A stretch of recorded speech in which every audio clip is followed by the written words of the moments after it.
Disney, the studio that was part of every millennial's childhood, from movies to video games. If you didn't have The Lion King on VHS, you had it on SNES. The 90s was just Disney kicking goals and building up their princesses as a brand, and they did this so successfully that they even put their own mascot on the back burner. They now had a girl brand for generations to come. Mothers and daughters singing along with Ariel, and those girls growing up and doing the same with their daughters. They couldn't lose. They'd be selling overpriced princess dresses till the end of time.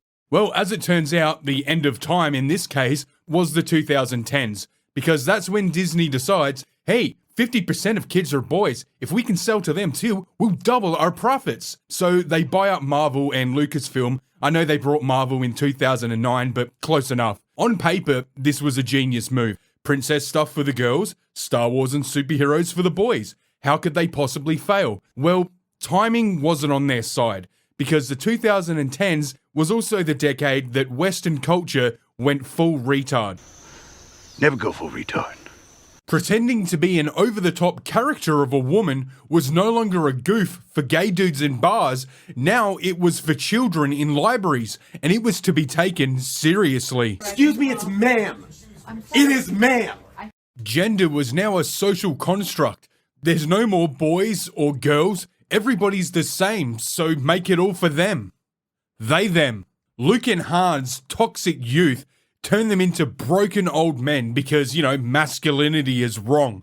Every woman is the bestest, and more so for women of colour. Black girl magic! But this social shift of intersectional feminist Marxism, or woke, was in reality a vocal minority of spastics confined to university campuses and social media platforms.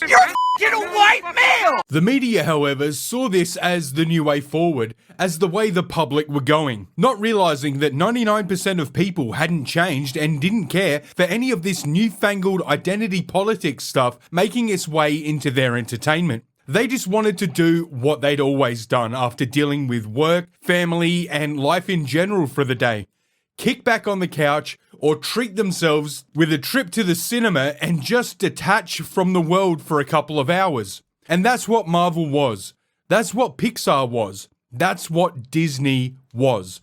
Grab the family, head to the cinema. Hey, what's this one about? It doesn't matter. It's Disney. She'll be sweet, mate.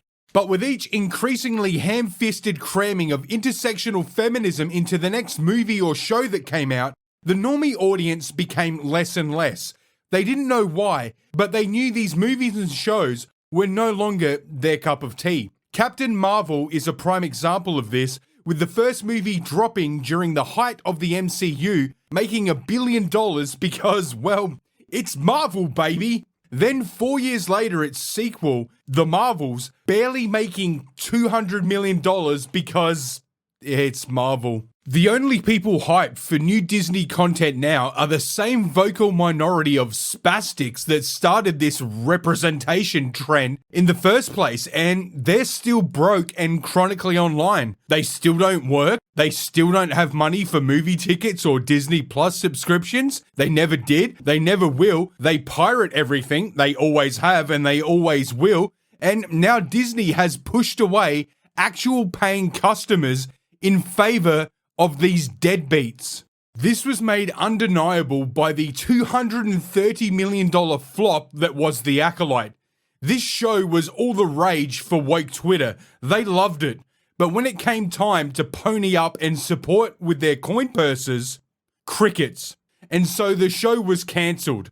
I did a whole video on the cancellation of The Acolyte, and just like then, the news of Disney pulling a trans episode from its new Pixar show, the ironically named Win or Lose, has set the vocal minority of weirdos into a full-blown spaz attack. This from The Hollywood Reporter. Pixar's original animated series, #Win or Lose, will no longer include a transgender storyline in a later episode, THR has learned. A spokesperson for Disney confirmed that the story arc was removed and provided the following statement. When it comes to animated content for a younger audience, we recognize that many parents would prefer to discuss certain subjects with their children on their own terms and timeline. Moon Girl and Devil Dinosaur having trans characters focused episodes pulled from airing was not an isolated incident. Despite claiming to be progressive and inclusive, these corporations have never cared and are actively suppressing what those who work on these shows fight for. Actively suppressing what they fight for. They got paid to write a story. Disney decided not to use it because, they've learnt from past flops that kind of stuff doesn't go over well with families. The target audience, the people who actually pay. So religious and ethnic persecution, racism allegories, depression, general trauma, and colonization are perfectly fine topics for Disney to show children, but a singular trans arc isn't, Kay? Yeah, all those things exist. Trans kids don't. Just a reminder, corporations pander to who has the most sway, when actually having basic human rights for everyone was the in thing in the mid-2010s, they pivoted to pandering to the left. Now right-wing goblins are the in thing, and they are pandering to them. What the f*** are you talking about? How is removing a storyline that has been proven to tank pandering to right-wing goblins? This wouldn't be happening if you guys actually supported the things you claim to love. Hey, remember Lightyear? It had a gay kiss in it, and then you people let it flop. This logic makes no sense. Literally any topic in the world is something parents would prefer to discuss on their own terms and timeline. Half of the point of children's media is to help present topics in a way children can understand. This is straight up transphobic cowardice. Okay, why do children need to understand transgender? More importantly, why other people's kids? I swear the lockdowns a few years back screwed these nut jobs because parents started looking into their kids' schooling and entertainment. Like 2018 Disney would have slipped this one under the radar and only YouTubers would have noticed. That's why they're so mad. Normies have caught wind of the shenanigans and are keeping their kids away from it. The fact I knew a trans character was gonna be in it and what story they were gonna tell got me interested years ago. Now I've lost all interest completely. Sad face. As a trans girl myself, I'm shunned and hidden away for everyone that wanna deny me rights to exist/live in this world.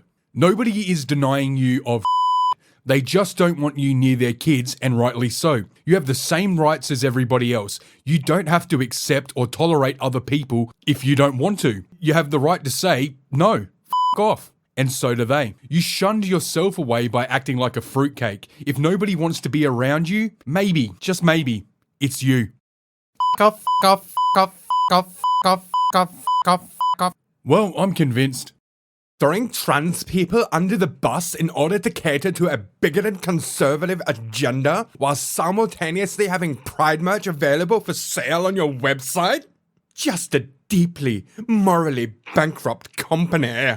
First of all, it's trans people throwing themselves under the bus, or rather off the stool. And as for catering to a bigoted conservative agenda, what is that? Not wanting to lose more D+ subscribers? Also, having Pride merch means they must have a story about a boy going into the girl's bathroom and then a little girl walking in and then this boy feeling wrong about what he's doing because it is. And so he runs out of the girl's bathroom, gets on a phone call from his dad, who naturally and correctly refers to him as his own son, which sends this boy into like another panic attack. Then his baseball coach comes over and tells him to confide in his teachers who will affirm his mental illness, unlike his parents. That's the story. The story that Disney went, yeah, nah, how about we don't? That's the story. These people are so upset over not being in a D+ show for children.